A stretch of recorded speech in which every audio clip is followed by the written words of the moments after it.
What's up guys, this is GTXHD here with my first ever video for you, and we're going to start this off with a FIFA 14 Tottenham career mode. Now, I'm a Tottenham fan, so Tottenham was going to be the first team that I chose. I'm going to start this off here. I'm going to disable the summer transfer window and the tutorial, and then we're going to get straight into this. Now, I've been thinking a bit about how I want to do this, so I do have a few team plans already out that I'm going to try and follow, but I will be open to any suggestions on players to buy, things to do like that. But I have disabled the summer transfer window, so up until then it is going to be just getting a feel for the players that we have and just trying to figure out like who I'm going to keep, who I'm going to let go, things like that. So we've gone through here. League objective there is to qualify for the Champions League. They want us to get to the final in the domestic cup, and then what you're going to see me do here is I'm just going to go through and actually just organize my team, put in my first team, stuff like that. Now I'm actually going to drop Jermaine Defoe into the reserves, and I'm going to put a bit of faith into Adebayor, which isn't something that most people would suggest. In real life he's been a bit of a flop, but I believe that in this game that I can make better use of him than I do Jermaine Defoe. Now that's not to say that I'm not going to use Jermaine, but I'm definitely going to prefer Adebayor over him and probably sell Defoe in the January transfer window. And maybe also Adebayor, I'm not sure yet. Depends if I can get someone else in there to replace him. And then you can see here that also our EuroLeague objective is they actually want us to win the cup. And we jump straight into our first game here. And I can just show you here my starting lineup and who I've chosen. Now, I've got some faith in Danny Rose. I think he's going to progress quite a bit, so I'm going to keep him as my preferred left back for now.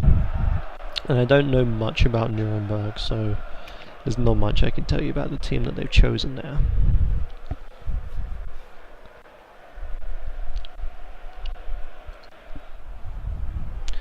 And straight away in the game here, guys, we get off to a pretty good start. Ericsson does slip up a little bit there.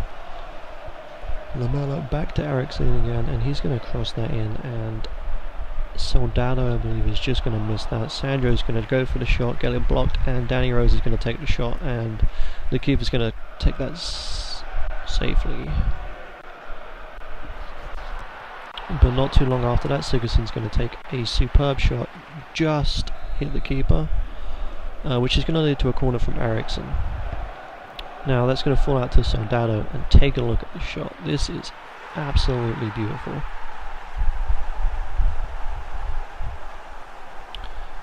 Now, Soldado in real life, he hasn't been doing too great, but he is fantastic on this game, and this just shows it. That is perfection with that shot.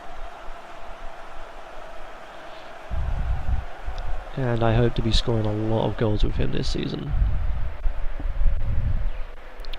And then not too long after that, Sigurdsson's going to get the ball. Lamela was a bit... I'm not really sure what happened there, but he did score the goal. He was just a bit like in the way. Ended up taking the ball off of Lamela, but then, you know, he scored the goal, so I can't complain about that too much. I'm sure Sigurdsson might have something to say about it though. So then in the 24th minute, Nuremberg actually get their first chance, which is a header safely collected by Hugo Lloris.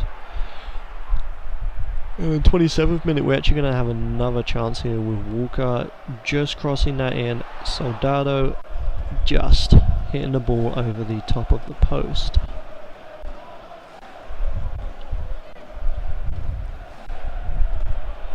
And then again, Nuremberg going to get a chance here, and he's just going to knock that past the post just before we go into half time at 2-0 up with goals from Soldado and Lamela.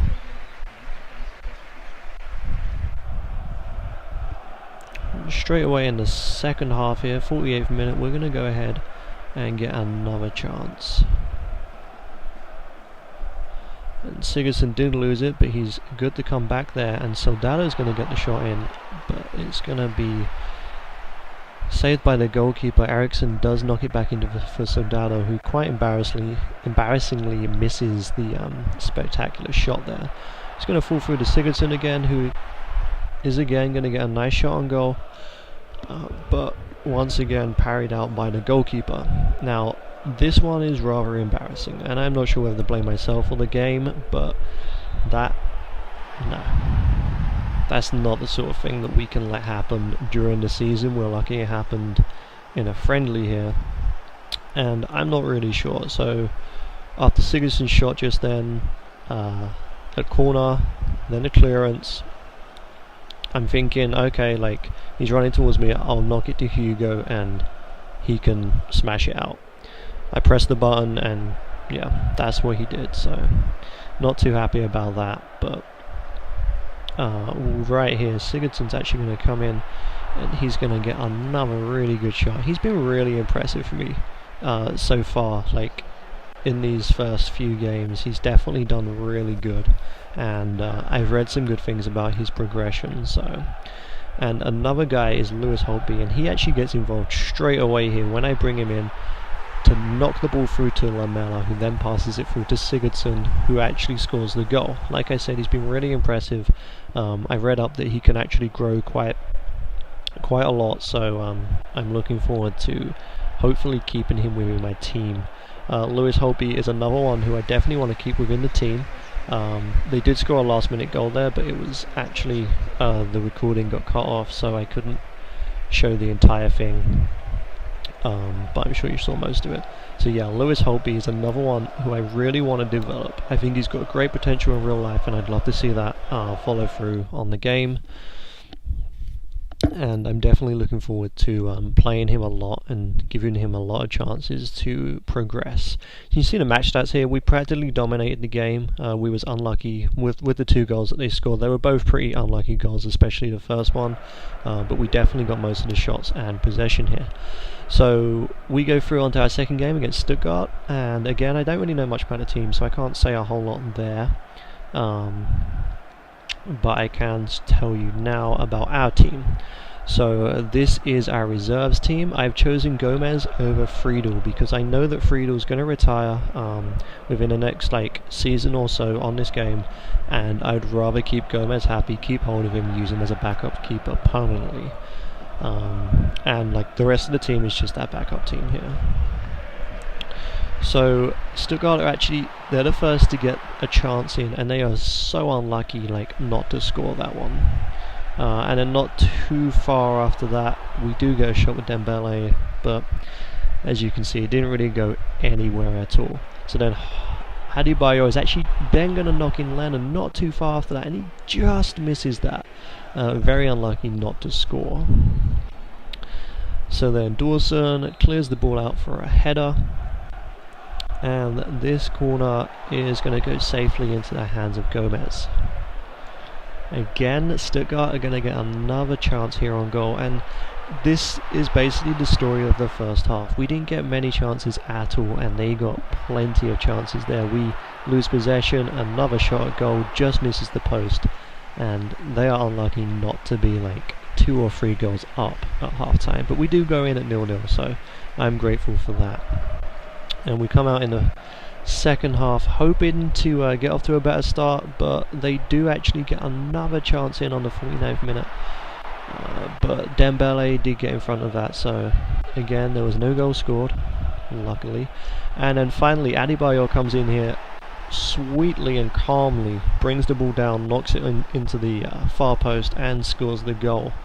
So that was definitely a big relief for me, since they'd been so heavy on me, so it was definitely nice to get that first goal in. Now they're actually going to get another chance there. Not sure if that had been on target, whether or not Gomez would have actually been ready for it, because he does just kind of chase after it, but luckily we didn't have to see that. And their goalkeeper's going to make a huge mistake here. He runs the ball out, Lewis Holtby just grabs it, and look at that, easy first goal for Lewis Holtby, and that would actually be the first goal for Tottenham for him, since he didn't score any last season. Oh, they're gonna get another shot in there. They do, like, this is, like I said, the story there, like, could have scored 3 times there, and they did keep up the pressure the entire game. Like I said, Charlie's going to get a shot in there. It is saved, but like I said, they were very, like, they kept the pressure on the entire time. Now here's something that I was actually experimenting here. I brought off Dembele for Vertonghen, and I'm actually playing Vertonghen here in the holding, like the CDM position, and look at that finish. Now I was annoyed because, you know, conceding 89th minute, it's a late goal conceded, but that is a superb finish, and I had to just accept that, and we do finish that game 2-1. So again, just before we start this last game against Monaco here, and this will be the last game of the episode, we can just see the match stats here. Again, like, quite a lot of shots, but both teams were struggling to get any shots on target. Stuttgart did have a little bit more possession than us, and we're going to come into our last game here against Monaco. And same as when I brought him on in the game against Stuttgart, I am actually running Vertonghen in a CDM position, and I want to try him throughout the entire game in this position. Now he did well when he came on as a sub, so I'm hoping that we can get the same here, and we're going to see how this goes. So the first half of this game was pretty boring, to say the least. There wasn't many chances coming in.